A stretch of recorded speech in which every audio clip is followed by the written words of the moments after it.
All right, good morning, everyone, and welcome to our third session of Coffees with the Coalition. We have Lara Beck here of Beck Communications, and she's going to dive in with some media training for us and answer some of the questions that may come along from our service providers. So we will give Lara the floor. Thank you. Good morning, everybody. I hope you're well. Thank you all for being here. I can't see you all, so if you feel like putting your video on, it certainly does not bother me to see you at your kitchen table. But it's nice to meet you all. I'm Lara Beck, and I want to thank ICASA HT for the opportunity to be with all of you today. I am actually, I'm going to change my view here so I can actually see you. Oh, I see people now. This is so nice. So thank you all for doing this. And thank you all for being here with me today. So my name is Lara Beck, and I work with ICASA HT, and I have for a number of years. The name of my business is called Beck Communications Group, very unoriginal, but gets to the point. And I have about 25 years of experience, nearly 25 years of experience working in public relations. So I actually have known Beth for a number of years. We go way back to the Peterson administration days in Indianapolis, but I have experience working in the public sector for the city of Indianapolis, Mayor Peterson, and then working for Maggie Kernan as First Lady, and then the private sector. So working for the former Anthem, which was called WellPoint. And in 2006, I started my business, Beck Communications. And so I work with businesses, nonprofits, elected officials, cities and towns. I do quite a bit of crisis communications work and reputation management work. For those of you who are not familiar with that, crisis communications is in the polarized world we live in, is something that we do. I do a lot of.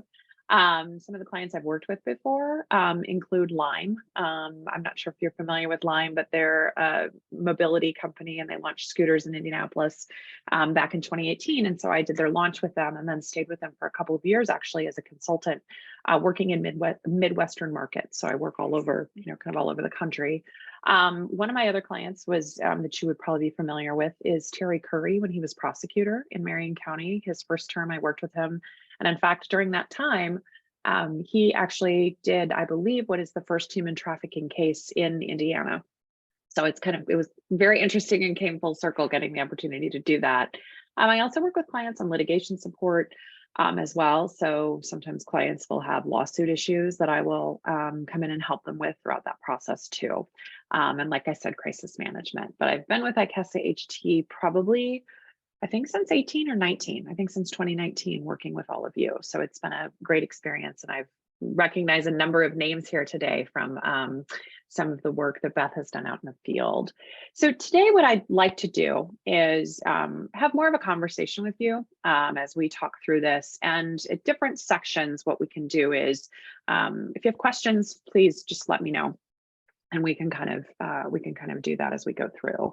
So I'm sure most of you are familiar with public relations and with communications, but I wanted to do just a quick overview for you of what it actually is, because I think everybody has different ideas and different concepts of what it is and what it looks like. So from the Public Relations Society of America, which is sort of the organization that oversees and manages PR professionals, it's a strategic communications process that builds mutually beneficial relationships between organizations and their publics.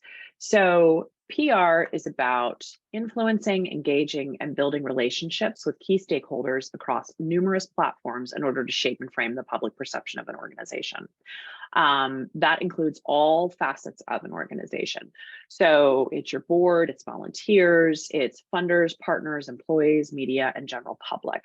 And so in the work that I do, I like to take a very holistic and comprehensive approach and look at it from all viewpoints. And so PR also looks at encompassing your anticipation, analyzing, and interpreting public opinion, attitudes, and issues that might have an impact, for good or ill, on the operations and plans of the organization. So I would think that in any organization that you're involved in, you would be able to do some of that work, and you probably do that work every day. And especially because so much of what all of you do is very public facing. And you also are dealing with a number of different stakeholders out there who are also public facing. So this is an opportunity too, I hope, for you to take a step back and look at that communications perspective and look at it strategically from who do I communicate? How do I communicate with them? Why do I communicate with them? And what do those communications look like? Another part where public relations also comes into play is it also means you're aligning your messaging, your strategy, and your tactics over multiple platforms. So for instance, you're aligning all of your messaging on what you say with your boards, what you say with your volunteers, what you say on your social media, what you might say to a media person. So it's all aligned. So everything is all in lockstep with each other. It's not like you're doing 14 different things and it's all out there. You're all very aligned. And that's where, for most of you, I would assume that you have some type of communications plan or communications roadmap that you use to make sure that you're keeping things aligned. Because in the type of business you're in, you probably are, I would assume, dealing with a lot of different things coming at you at all different perspectives from all the time. So having that kind of roadmap, having that strategic plan in place that your communications work with, that can really keep you on track. Another part where PR really has a major implication is on your policy development and implications. I mean, we can see right in the state of Indiana right now, and even nationally, how PR plays into policy development. There are policies out there. I mean, just think of some of the things that we've seen through the Indiana General Assembly in recent years. There's real world implications that involve communications and involve public relations on those policies. And then another part that I'll touch on it as we get through this today is talking about our stakeholders, those elected, appointed officials, your partners and communities, and how you can bring them in to be a part of your communications, your organization, and how you work with them. Does anybody have questions about that? I'm not quite sure how I'm going to answer those, how I'm going to see if you have questions, so just speak up. Any questions? No. Beth, thank you for your nice comment in the chat. I appreciate that. So let's talk a little bit about media relations today. Media relations is one piece of the communications puzzle. And it's also one of my area of expertise is working with the media. In fact, I guess the HT just had an inquiry this morning that I just forwarded on to Beth and to Michael. So that's one of the things I do. There's two key ways to communicate with your audiences and influence public opinion and engage the people who you work with. And that is versus earned media versus paid. So earned is you secure the coverage for yourself, or you have a PR person who works on securing that coverage for you. Paid is an advertisement, an advertorial. It might be paid copy on social media or something like that. So there's two differences between the two. And we're going to focus a little bit today on the earned media piece. Why does media relations matter? Well, it's an effective way to reach and potentially impact a critical mass of people, and it depends on the medium. So for example, I always think it's really funny when I work with clients and I send them media clips, right? And a lot of times I'll pop them into a coverage book, and that will provide some metrics on who you reach.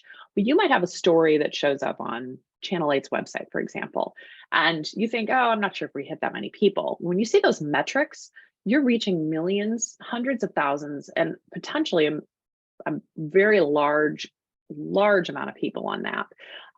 So that is a very effective way to reach people, is using it. TV, for example, so let's talk about the different ways you do it. So TV is really all about the visual. It's all about the video. Print is going to be a little bit more long form, more detailed, but you can use both of those, TV, and you can use web, you can use radio, you can use even tweets or social coverage from reporters and producers. You can repackage that content so you can amplify it on your social media platforms, for example. You can take that, you can use it on your Facebook pages, you can share it in any newsletters, you can use it across a number of different platforms. So it can be very helpful in there. I will say though, that with media relations, and for those of you, I know you all work across the state, excuse me, and you're all really connected in your communities, you can probably tell me better than anybody that media relations is really built on relationships and reputation. I will say that I've been working in this market for almost 25 years. You earn a reputation. And that's when you are working with media and when you are working with different stakeholder groups, you want to earn a solid reputation in working with them. Any questions on that? Why media relations matters. Michael, you look like you have a question. No, okay. Michael does not have a question. Sorry. Okay, I have my video on, but I'm actually looking at different things on my screen. Beth, so if I have Beth that, just turned her video on and she's ready to talk. Go ahead, Beth. take it away. Do you have some tactical suggestions about how to build good media relations in your community, say with your newspaper, or some small communities have weekly papers, or even neighborhood papers? What's the best way to do that? Well, actually, I was actually going to talk about that actually just next. So thank you. That's a good one. So there's a couple ways that you do it. One is that you continually reach out to them and engage them. So for instance, you ask them, you invite them to your events, you share with them stories that are happening within the people you serve. If there's anything that is happening at a state level or a national level where you can provide a local impact, you can reach out to them and do that. So sometimes it's just being proactive and getting together with them, having a cup of coffee, going in and meeting them in the newsroom, inviting them into your wherever you are working from. That is a great way to do it, because I will preface this, especially as we talk about what you need to know and as you're building relationships with. I have found over the years that of the reporters, the producers, the editors that I work with, they really care about this topic. They care about the topic. They are very concerned about survivors. They're very concerned about victims. They want to make sure that that perspective is out there. And it is really important to them to do that. I will say I have never run across a reporter or an editor or a producer who has ever been flip about or dismissed the experience of a survivor or a victim. So I think that's something that is really important, particularly to know about the media, particularly in Indianapolis, and I think in the other markets throughout the state, that this is something they care about and they want to do right by folks. So that I think is important to share. But when you are working with media, there's a couple of things that are really important to know. You usually get one shot. So if they're reaching out to you for a news story, you get one shot, and it is not sometimes convenient. It may not be on your calendar that day, but they're not going to come back to you if you're not willing to help them with what the story they're going to do. And I can say this, that no one understands this better than Beth White. I don't think I've ever reached out to Beth and Beth has said, yeah, I can't do it. I'm tied up today. Beth will find a way to get on her phone, whether she's at a baseball tournament or she might be on a trip somewhere, but Beth will do that interview. So make yourself available to do it. And I think that has really been one of the things that I think has helped me with the clients I have in terms of getting the coverage for clients. I had a client, I had this happen back in the fall on Giving Tuesday. I had a call from a reporter and they said, hey, I've got to do a Giving Tuesday story. And I said, oh, okay, well, what are you looking for and all this? And they said, I don't know, you tell me. I gotta get something done within 30 minutes. So I literally was able to set them up with a client of mine within that 30-minute time frame, and they got their Giving Tuesday story. So the next time that I send them something about clients that I'm working with or issues that are out there, they're going to take that story because they're going to know that I'm going to get them somebody who is going to be fact-based, credible, reliable, and we can get them in and out, get their story, and they can move on to what else they're doing that day. So I think making yourself is really available. I like to make it easy on them, give them good content. They'll continue to reach out and do that.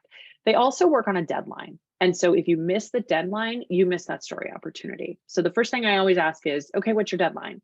Because if their deadline is 30 minutes ago, then that means I gotta pin Beth down and pull Beth out of the meeting to do that interview. So you need to get them what they need and get it to them fast. At least in Indianapolis, and I think this is the case in other media markets, Most of the television and print reporters are flying solo, so they don't have time to spend a full day with you. You want to maximize your time with them so they can put together the story. And there are some people who will say, oh, I'm doing all their work for them. You're not actually doing all their work for them. You're getting them all of the information they need so they can put their story together. And then knowing that you're going to be helpful, knowing that you're going to help, knowing that you're going to put a face on the story that they're working on, that's going to go a long way with them, and they're going to remember that in the future. So that is definitely one of the things you can do to really boost that relationship. So you can do the hey, let's come out here, come see our place. We'd love to have you out for a tour. When there are issues of national or statewide interest, you can put a human face on it from the people you serve or the work you do, because they care about the community and they're invested in organizations and they want to see yours succeed. The other thing too that I think is really important as well is to say thank you. A thank you goes a long way. I mean, one of the things I always do is, even if it's a story that I know that it's not a great, if I've got a client and it's an issue that's not a great story, but it's fair, I always reach out and say, hey, you did it. Thanks for being fair. We really appreciate that. So that really does go a long way, and it really does matter to people. We like to be thanked, and they do too. Questions on that?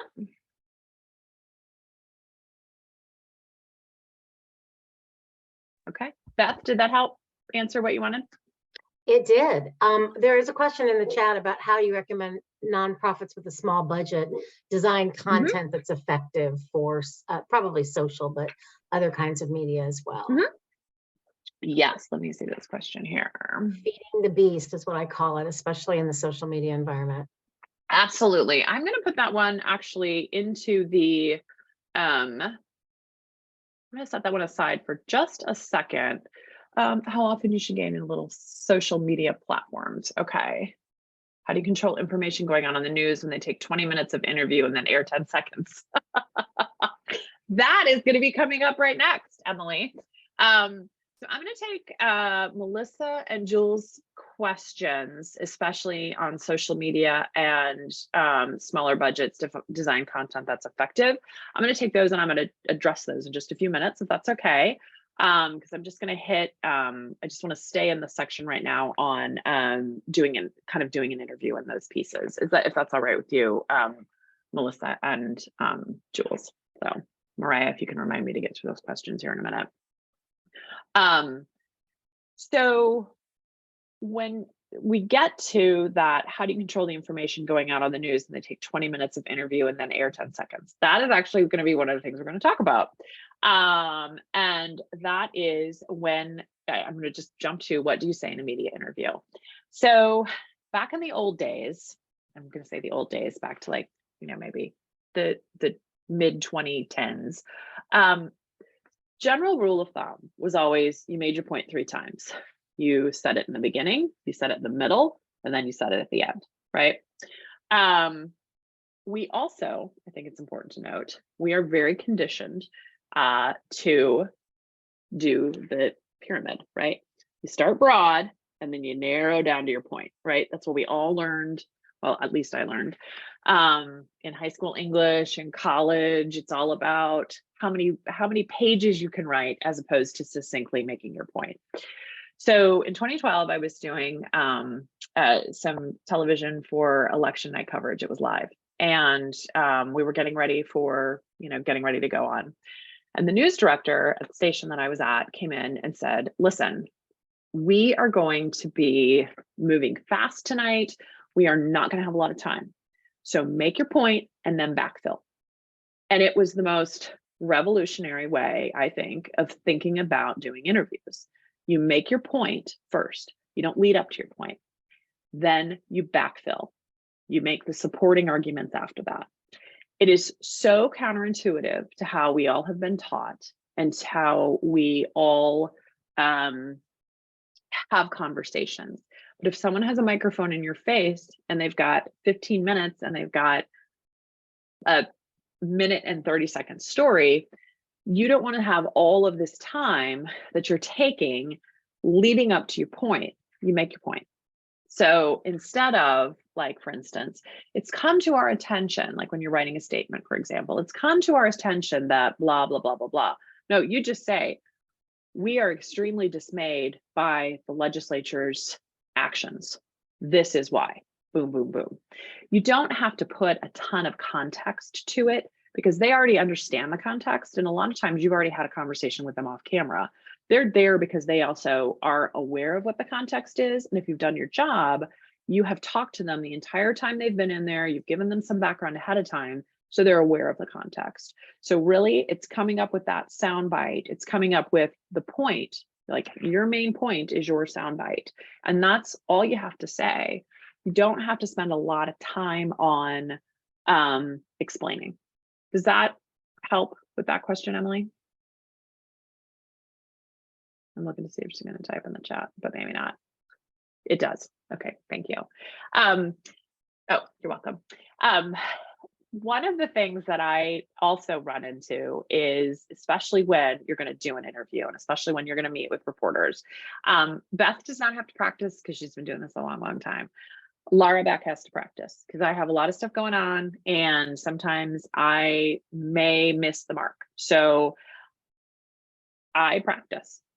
If you know you got an interview coming up, sit down, close your door, write down some notes on a piece of paper, do bullets, you can script it out, you can do it however, whatever works for you, but spend a little bit of time practicing. And the other thing I would recommend doing is also speak it out loud. Because when we say it in our heads, it doesn't roll off the tongue sometimes the way that it does in our heads. So one of the things, sometimes what I might do is I might actually just put my camera on. It sounds ridiculous, but I might just put my camera on. I might just look at it and I might just practice to see what it looks like because I make faces. So I make a lot of faces and I make a lot of faces when I'm doing interviews. So I have to really modify and like look at my face and be like, okay, I shouldn't be nodding because it looks like I'm agreeing with this person or I'm rolling my eyes or something like that. So that's one of the key things that I do. I also try to spend a little bit of time watching the interview. That is the most painful thing in the world, to watch yourself. Very few of us enjoy doing that. But I say, watch your interview because that's the only way that you really can practice and improve. I would not advise, I think he's upstairs. I have a 15-year-old boy. So I would not advise having your teenager, if you have teenagers in your home, watching your interviews with you, because they tend to really be brutally honest and bordering on cruel. So I tend to not do that. But if you do need a dose of honesty, you can have someone look at it for you and watch that. The other thing you can also do too is you can also reach out to somebody like me, somebody like Beth, someone who can talk you through and do some prep with you. But I think practicing is really incredibly important. Making your point and backfill is also incredibly important. Watching your videos is absolutely crucial because that's how you get better. Like I said, I make faces. I also nod. I move my head all the time. And so I started realizing that I would go on these, I do some political analysis. And so the person who I'm up against, I look like I'm agreeing with them because I'm nodding, because to me, when I nod, I'm acknowledging what they're saying. But instead, it looks like I'm agreeing with what they are saying. And oftentimes I'm not. So you can also see some body language cues that you do that are unconscious and you just don't realize it. So that would be something I would also recommend doing before you do interviews. Couple other pieces about the interview process. I think that's really important when you're doing interviews and when you're having these conversations. If you're in a taped interview, humor is deadly, especially on the topics that you are doing interviews on. I stay away from humor as much as possible. If you're live, you might be able to get away with humor, but the problem now is that content is cannibalized and then it is packaged out and sent out again, and it's taken out of context. So if you are doing an interview that is specifically about the topics that you work in, I would stay away from humor. Another part I think that's also important to remember is that taped interviews can be edited. So if you have a couple of ums or a couple of ahs, they'll edit that out. Don't worry about it. The other thing you can also do too, even if you're with with a print journalist, is you could say something and then say, actually, I want to rephrase that. Let me go back a bit. I would like to rephrase that because I don't think I said that. I want to use a few different words to explain this. And they'll be very understanding about that because that happens to them all the time. So they will understand that. I would also remember though, that everything is on the record. You might think it's off the record unless you've got somebody like me sitting there with you. So some folks get a little, some folks like to say we're on the record, we're off the record. On the record and off the record is something to be really mindful about, especially if you don't have a communications professional sitting there with you, because a lot of times that person has worked out the ground rules ahead of time for the interview. If you're deciding to go on record or off record. I would say of the reporters that I work with, they are all incredibly, they all understand that. They're all really mindful of that. But at the same time, if you don't do it often, I wouldn't do it at all. We jumped into that a little bit. Questions? I'm waiting to see my chat blow up.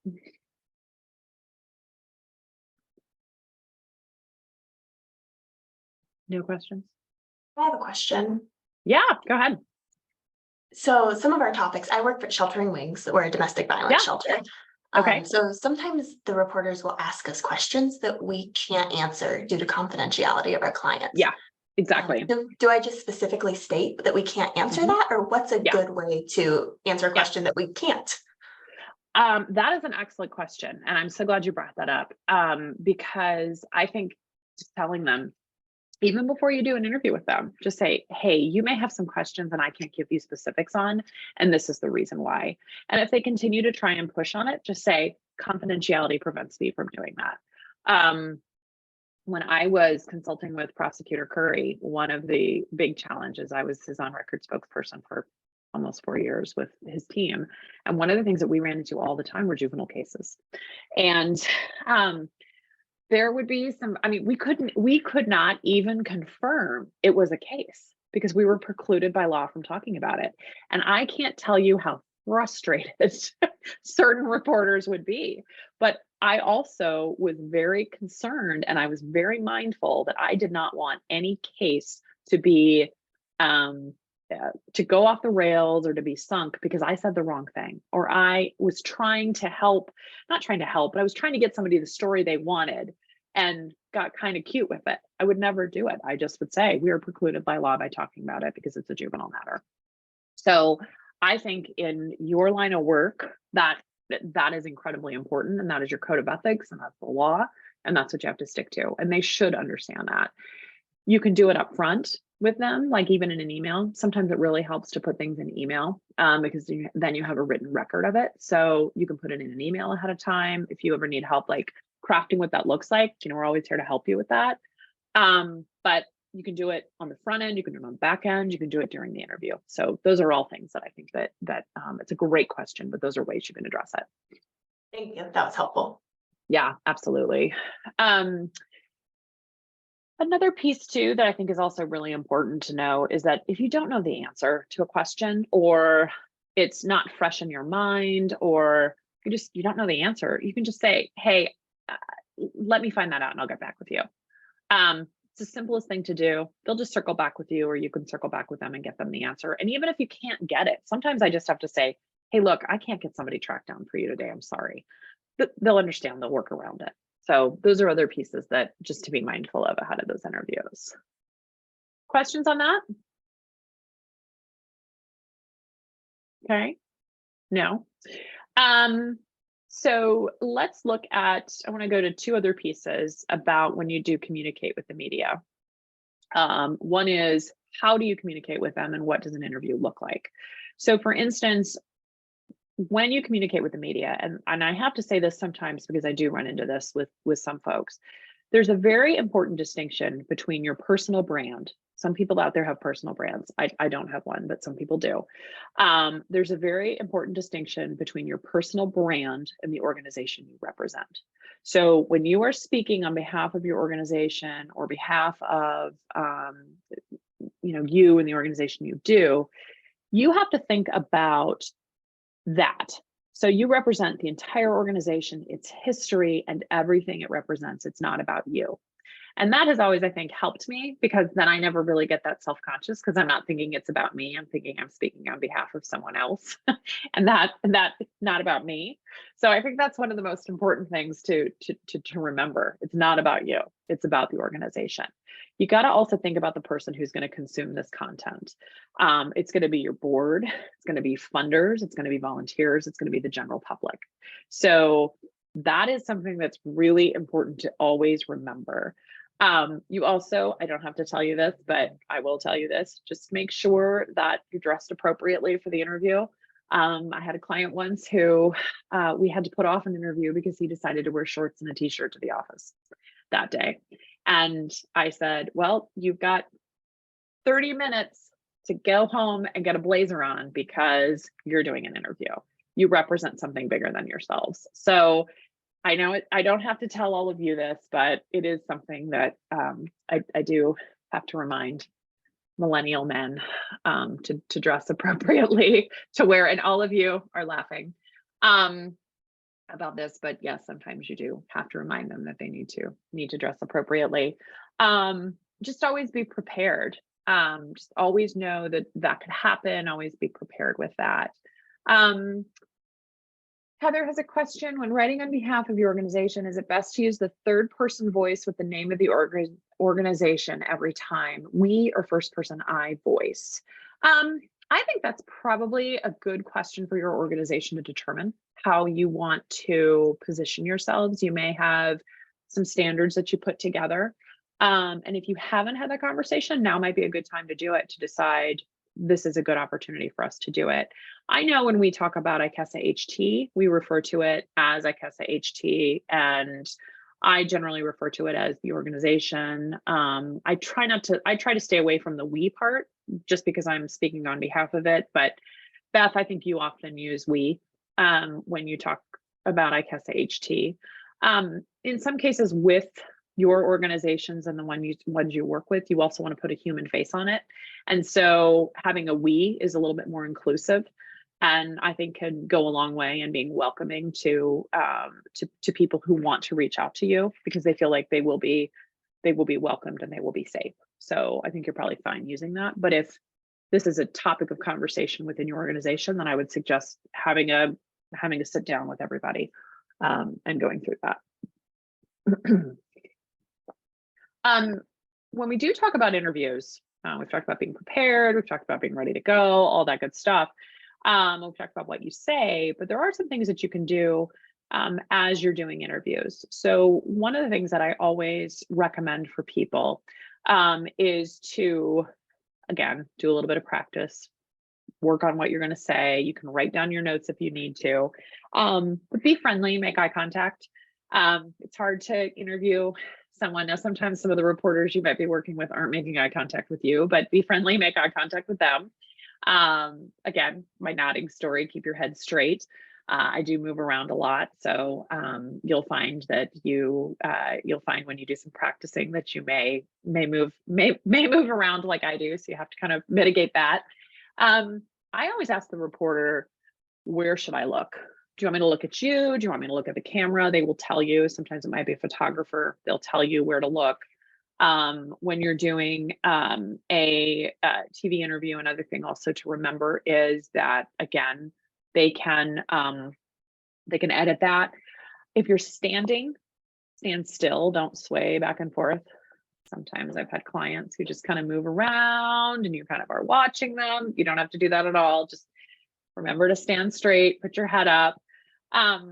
There's also a thing too, there's no need when you're doing any kind of interview, and I tell people this all the time, you do not need to go out and get your hair and makeup done before an interview. Look natural, be yourself, because that's going to come through. Your authentic self is going to come through in those interviews. You want, again, you're speaking on behalf of your organization. Who are you speaking to? You're reaching populations that in many cases are coming to you in times of crisis. So think about think about that and think about who you are talking to and being as authentic and as accessible to them. When you do a newspaper and a radio interview, it may be more in-depth. They're going to ask you a little bit more in-depth questions. Again, recognizing that in a print interview, you're going to do a lot of context that will be happening in that interview. So sometimes your direct quote will not be picked up, but it will be woven into the story. So that's one of the parts there. Another piece too is, and you've probably all run into this before, it does throw some people off, but generally they will ask you to say and spell your name and title so they quote you appropriately. I know that throws people off sometimes because they're not expecting that. Marissa had a question on, are there laws or regulations that protect people from having their interviews edited? I couldn't imagine being interviewed and having the message also completely changed. Not that I'm aware of. That's shaking her head no, not that I'm aware of. Generally, I would say that I have never really had that happen before in terms of someone being interviewed and having the message almost completely changed. But I will say that that is generally one of the reasons when you do an interview, why it's really important to have a communications professional with you, because they're listening to the interview, they're taking notes on the interview. There might be things to follow back up on. You sometimes may think you said one thing and you said something differently, and it may be out of context. So that communications professional can also help you with that. I've never run into that personally before. They're generally pretty good about that. I would say that it is not appropriate to ask to see your quotes before they're in the news. That is something that they generally get right. A lot of times they will record you. They might record you on an iPhone. Sometimes people say, I'm going to record you on an iPhone, which I never have a problem with. But asking to see a story before it runs is something that is just not done. So I will tell you that. Now, if it is an advertorial and you've paid for it, then yes, of course, you're going to be able to see a story before it's done. You're welcome, Marissa. So any other questions on that piece? Okay. We've covered some of these basics here. How do you communicate? Why? There's one part I want to also hit. I've got a couple things I want to hit, and then we can go to some of the other questions that we had here. Just sort of my things that I like to remind people of when you're doing interviews. One is that I would do your homework. So when you get a question or you get an inbound from a reporter or an editor or producer, you probably know them in your community. But I still think it's always a good idea to look up and see what stories they've worked on recently.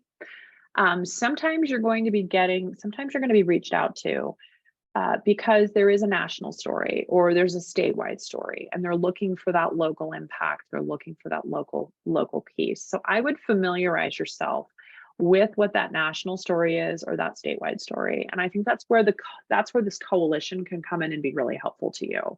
So if you get asked a question about something that seems somewhat innocuous, but you're not really quite sure, I think reaching out to the coalition can always be really helpful, because there may be things we're seeing elsewhere around the state that might have an impact, and we might see. The other thing too is unfortunately, we live in a polarized country. And there are a lot of folks who are independent or citizen journalists out there. They're not journalists, but they fashion themselves to be. They might be a blogger. They might be someone who is out there doing their work, and they may have sometimes their intentions may be good, sometimes they're not. I would always check that person out, and don't make assumptions about what you think. For example, I was talking to somebody the other day, and they were telling me that they thought someone they knew worked for the New York Times podcast. I found out later that the person works for the Daily Wire, which is a very different podcast than the New York Times Daily podcast. So don't make an assumption because you hear it and you think, oh, it's just this. Sit down, do your research. And then if it's something that doesn't make sense for you to do or doesn't make sense for your organization to do, don't do it. You can just say, we're declining to talk about this right now. Really appreciate your interest, but we don't have anything to add to the discussion. And if you're not comfortable doing that, you can reach out to the coalition and we can certainly help you with that. But doing your homework is really important. And I still do it after almost 25 years. Before Beth does an interview, I look the reporter up, I send her the bios so Beth knows who they are. I look up and see what other stories they've worked on.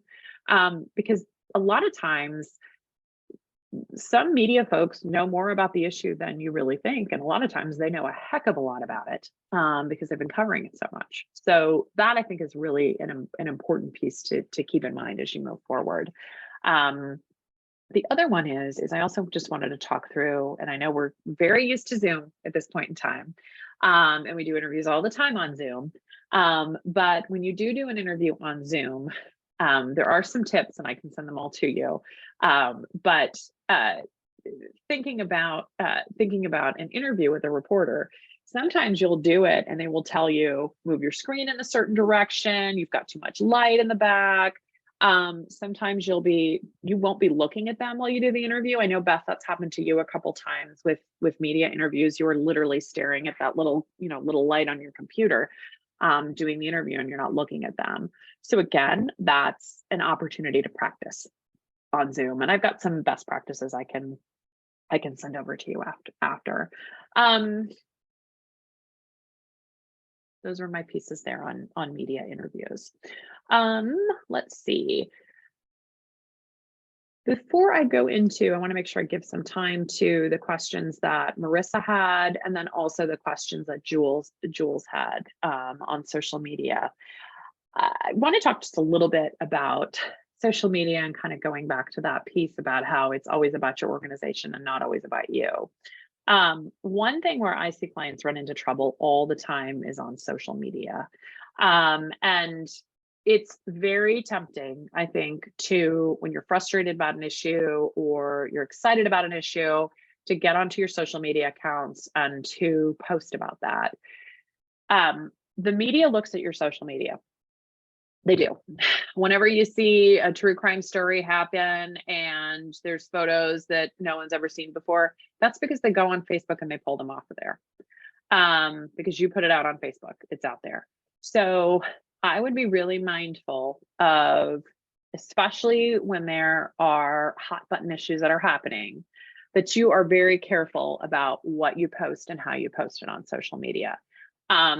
There are always repercussions for what you post on social media. And even if you're totally comfortable with that, just be mindful that that is a piece that will happen with social media.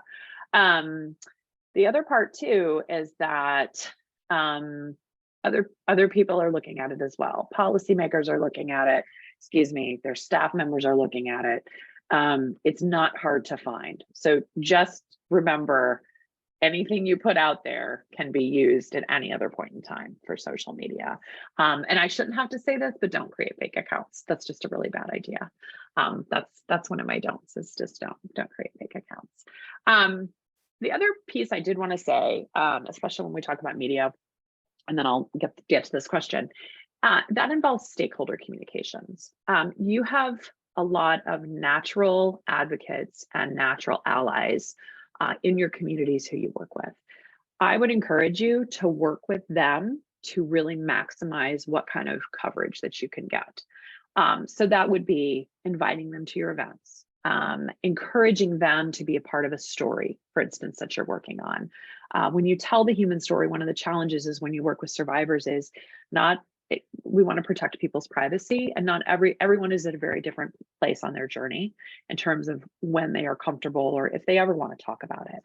So your partners, your allies, people you have worked with before, they are some of your best surrogates, and so engage them.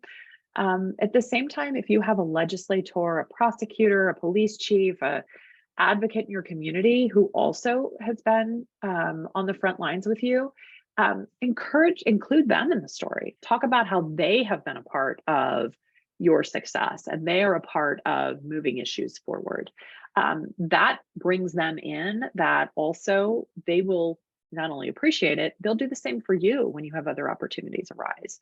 So really be mindful too of broadening your circle a little bit and expanding that when you do have opportunities for media interviews. All right, let me get to these questions here. How would we recommend that nonprofits with smaller budgets design content that is effective? That's always a good question, because not everybody has big budgets to do some of these things, but you also don't have to have a big budget to be effective. I would pick the things that you do and the things that you do well and back it out from there. Some people do what I call milestone communications, and they look at the calendar based on each month, and what are the things that they want to focus on each month. Pick a couple of things again that you do well, and then focus on those. There's also some natural milestones, right? You've got Sexual Assault Awareness Month, Human Trafficking Prevention Month. You have a host of other, you can go through the CDC, look and see. They have all the sort of months that are out there that you can work from. Women's History, Black History Month. You have just a whole number of different pieces, and just you can have brainstorming sessions with your teams where you figure out what works into these different segments. I think that can be really helpful for people to sit down and plan it out. The other thing too, when you're doing that, goes back to that conversation about aligning everything together. Then that way you ensure everything is all aligned and you're planning ahead. It's not December 15th and you're like, oh, Human Trafficking Prevention Month is in 15 days. So start planning now for what you want to do in January, and then in November start planning for Sexual Assault Awareness Month, for example. There's also 2 local events and activities that may be happening that you can also partner up with. So I think that can also be helpful too. But I think you can do it on a small budget. It's just getting creative, and it's doing what you do, doing it well, and building from there. I'll give a great example. I have a client, they do a lot of things, they do it really well, but they were really starting to get what I would call, I don't want to say mission creep, but they were starting to say, well, oh, we ought to do a podcast and we ought to do this. Well, focus on what you do and do well and do it really well, and then expand into other things. And then also think before you take on and you take on something new, who am I really going to be speaking to? What's this really going to get our organization? Are we going to spend a lot of time on this for very little return? So you have to, sometimes just because something seems like a good idea and everybody else is doing it doesn't mean you have to do it. Hopefully I answered that question.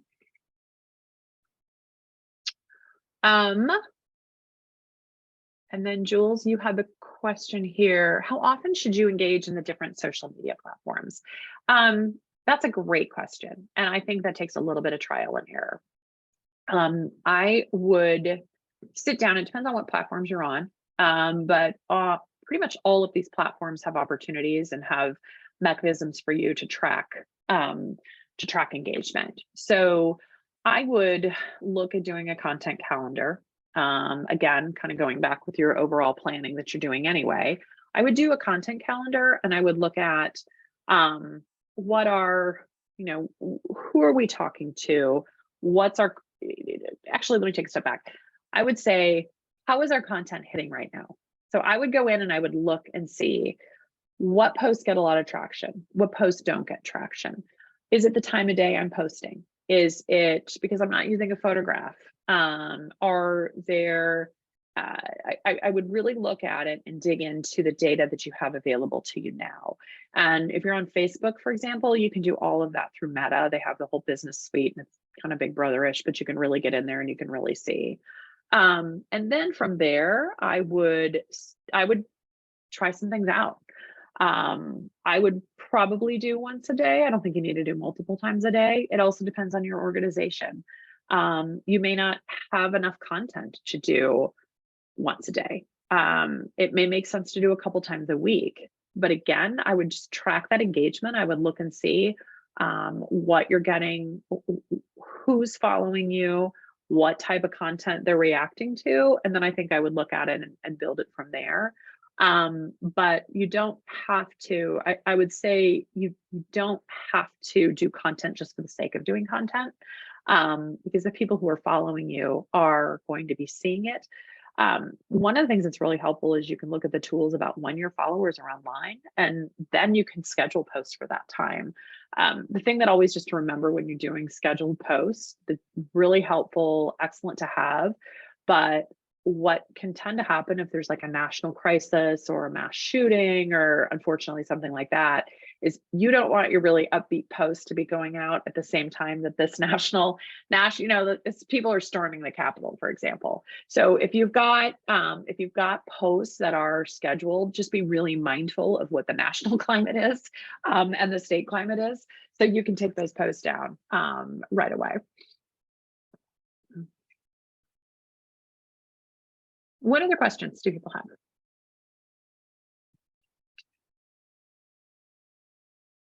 Can I mention something? Yeah, sure. So since a lot of the organizations that we work with are nonprofits, you can use Canva for free. Yes. So thank you. That's what we use. And there's a lot of ways that you can make like reels, you can make like animations, all of those things. And you can put the people in your organization in your team, and so you guys can collaborate and things like that. So that's a very like useful tool. Thank you so much, Mariah. That is absolutely true. Canva is great. Oh, Michael just sent the link to us.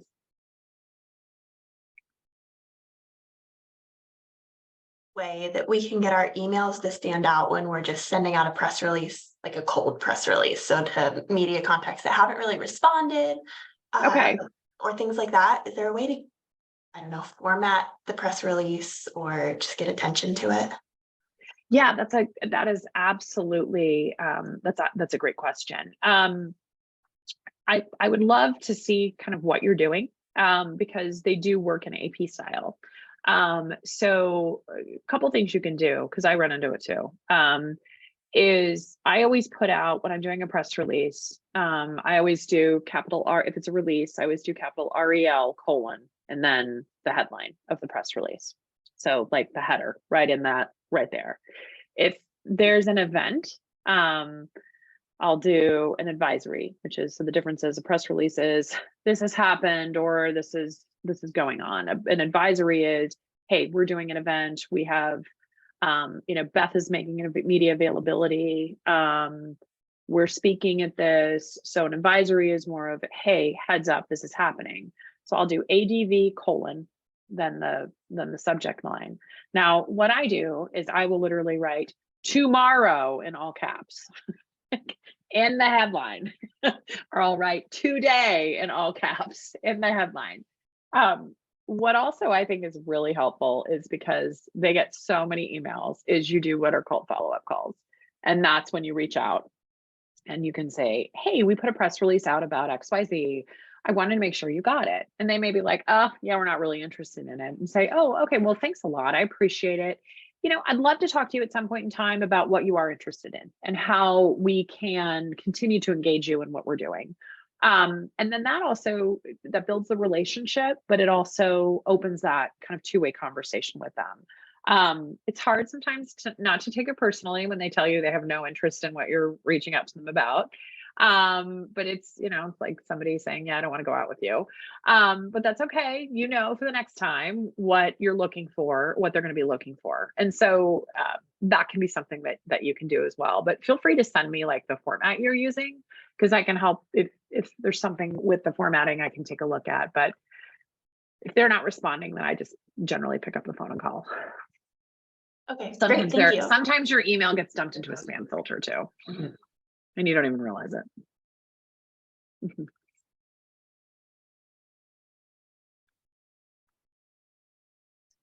Other questions? Lara, with your permission, I'm going to put your email. Yeah, in the chat. Sure, please do. And please feel free to reach out anytime. I don't mind at all.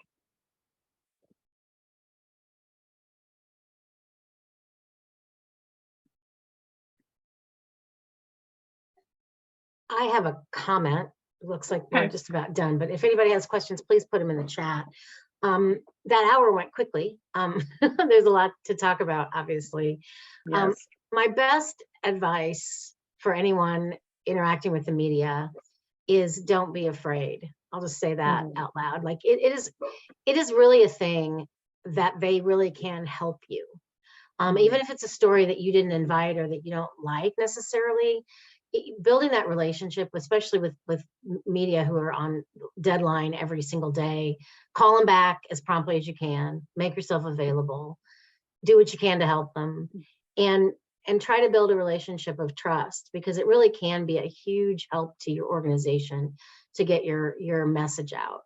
And if you give them what they need, then they are more likely to give you what you need, right? Come to your events, respond to the releases that you're putting out proactively. Especially in a small media market. I see Emily, Terre Haute, you have some TV stations, right? And those are, those folks want to be helpful to you because they're in your community. And so you need to be helpful to them and do, be as available and helpful to them as they can, give them information they need. Responding to the question about confidentiality, obviously never ever say anything you're not legally able to say. But what I try to do instead of just say confidentiality precludes me from answering that question, but let me say this about that, and then talk about what you want to talk about, which is in general, we have these confidentiality rules to protect our survivors, and that's because survivors are at risk. And survivors are at risk for the following reasons. And we want to protect our survivors and know that we're here to be helpful to them, right? So then go and talk about something that you want to talk about, because they've got time and content to fill, right? And an interview that provides that kind of content, which is helpful and substantive and informational and interesting, they will use it. And they'll use it because it is useful to their viewers. So instead of the answer just being, I can't talk about that, but here is why that's important, or here's why that law exists, or here's what we know in general about survivors and what kind of circumstances that they face and the kind of work we do, and why our shelters are confidential places and what that means to be helpful. So it's really a mutually beneficial relationship if you work on that relationship. Don't be afraid to interact with your reporters, because if the other thing about them, of course, is they smell fear, just like horses. And if you act like you never, ever, ever want to talk to a reporter, then they're going to wonder why that is, and that nothing good will come of that. So, Laura, I know we are out of time. Thanks so much. Mariah's going to close us out, but I want to thank you for making yourself available. Thank you. And thank you for everybody here to help us all the time, every day. Really appreciate it. I love working with all of you. Thank you. We do still have about 30 minutes if we have any questions for Lara, or anything you guys are working through and need some advice on. So we can take that time right now.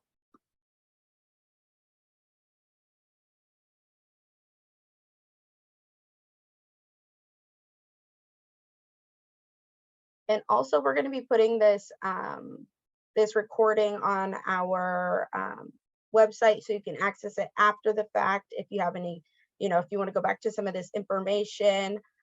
We also are having another coffee with the coalition on August 15th. We're going to be doing a Title IX conversation. So it's really important about what's going on in the Title IX world right now and how that affects survivors and college campuses and elementary education aged folks, things like that.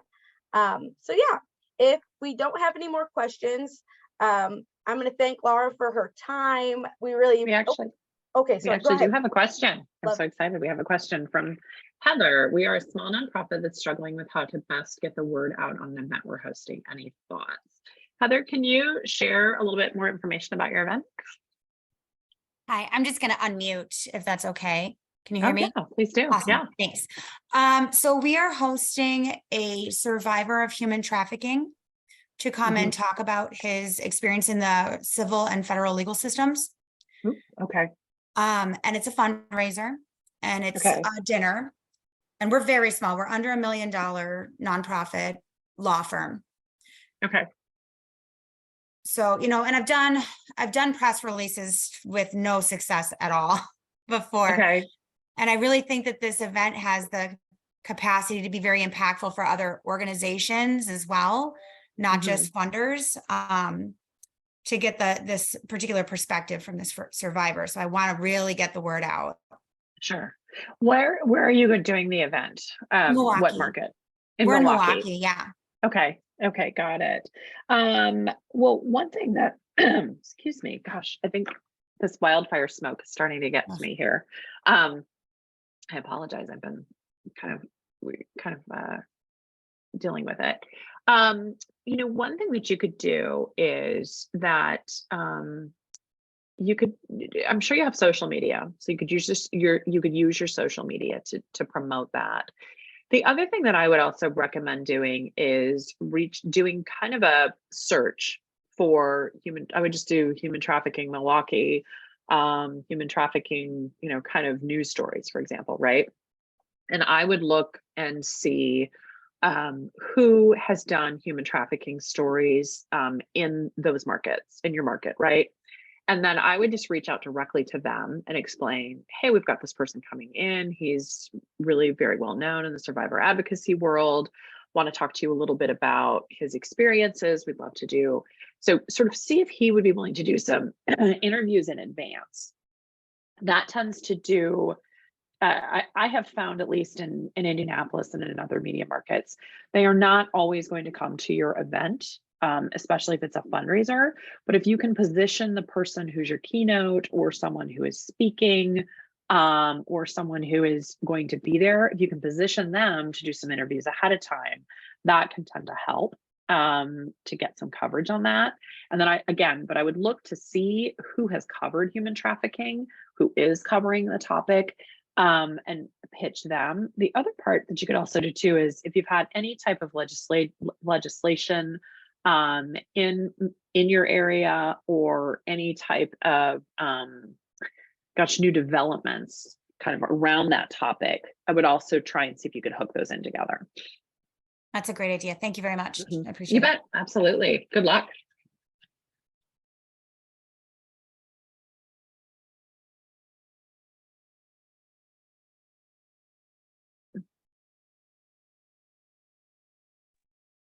All right. Well, thank you so much for your time. Really appreciated it. I learned a lot, you know, we're in the communications world, so I'm glad to have you as an ally and an asset. Thank you so much. Thanks. Good to be with Bye. all of you today. Thank you. Bye-bye.